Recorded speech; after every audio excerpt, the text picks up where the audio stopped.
ఈ year first release అయిన movie ఇది. అసలు చూడొచ్చా? స్కిప్ చేయాలా? అసలు మూవీ పేరేంటా?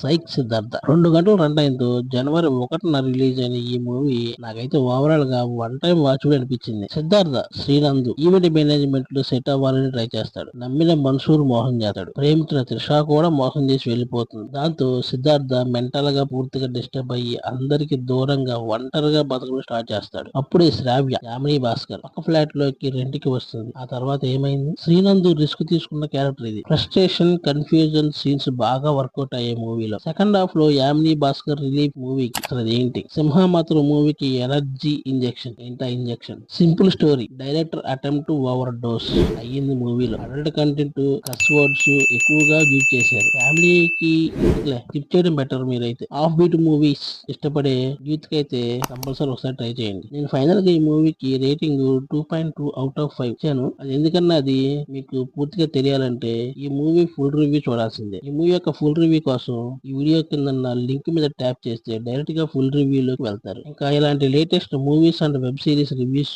మిస్ కాకుండా ఉండాలంటే మన ఛానల్ ని సబ్స్క్రైబ్ చేసుకోండి. అలాగే వీడియోకి లైక్ కూడా చేయండి గైస్. Thanks for watching.